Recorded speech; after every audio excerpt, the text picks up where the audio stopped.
বাঙালির কাছে বিনোদন মানে আড্ডা, গল্প, রাজনীতি এবং অবশ্যই সিনেমা। সিনেমা জিনিসটার সাথে বরাবরই যেন একটা ম্যাজিক জড়িয়ে আছে। সীমিত সময়ে একটা কল্পনার জগতে হারিয়ে যাওয়ার আনন্দই আলাদা। তা সেটা এই যুগের উইকেন্ডে মাল্টিপ্লেক্সে 3D মুভিই হোক বা 100 বছর আগের সিঙ্গেল স্ক্রিনের সাইলেন্ট মুভিই হোক না কেন।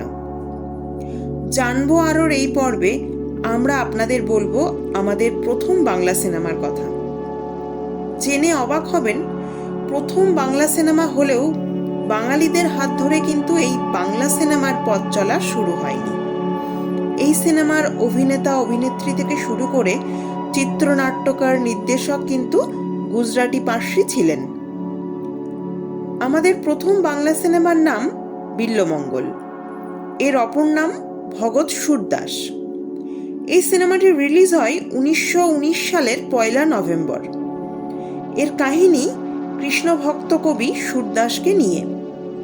প্রথম জীবনে ওনার নাম ছিল বিল্বমঙ্গল, যিনি এক নর্তকীর প্রেমে পড়ে নিজের পরিবারকে ভুলে যান এবং বিভিন্ন ঘটনার মধ্য দিয়ে জীবনের আমূল পরিবর্তন ঘটে তিনি পরে কৃষ্ণ ভক্তে পরিণত হন।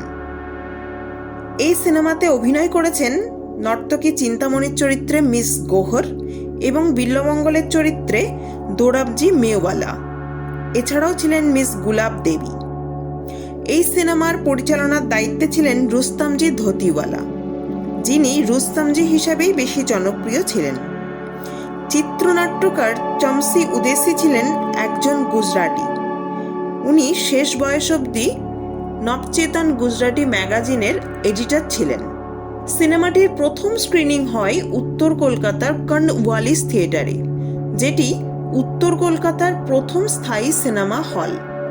পরের দিকে সেটি শ্রী সিনেমা হল নামে প্রসিদ্ধ হয়, কিন্তু সময়ের সাথে সাথে সেখানে এখন শ্রী মার্কেট হয়ে গেছে। সিনেমার প্রডিউসার ছিলেন জামশেদজি প্রেমজি মদন, যিনি মার্চেন্ট প্রিন্স অফ ক্যালকাটা নামেও খ্যাত ছিলেন। সিনেমাটি তারই কোম্পানি এলফিনস্টোন বায়োস্কোপের ব্যানারে রিলিজ হয়, যেটি পরবর্তীতে মদন থিয়েটার্স নামে সারা ভারতে ছড়িয়ে পড়ে। আরও একটি ইন্টারেস্টিং ব্যাপার হলো, এই সিনেমার কথা আমরা 100 বছর ধরে খবরের কাগজের বিজ্ঞাপনের দৌলতেই জানতাম। আসলে এতকাল সিনেমাটি সযত্নে ফ্রান্সের একটি সংস্থা তাদের কাছে রেখেছিল। 2016 সালে NFAI national film archive of ইন্ডিয়াকে একটি অন্য ফিল্মের বদলে হস্তান্তরিত করে। অরিজিনাল ফিল্মটি 12,000 ফুট রিলের ছিল, যেটি প্রায় 2 ঘন্টা 12 মিনিটের, কিন্তু পরবর্তীতে মাত্র 28 মিনিটের ফুটেজ উদ্ধার করা যায়। বাকি অংশ কোনো কারণে নষ্ট হয়ে যায়। এই 28 মিনিটের অংশে দেখা যায় নায়ক বিল্বমঙ্গলের নর্তকী চিন্তামণিকে পাওয়ার তীব্র বাসনা। শোকে দুঃখে তার বাবা মারা যান এবং তার স্ত্রী রম্ভা পাগল হয়ে যান।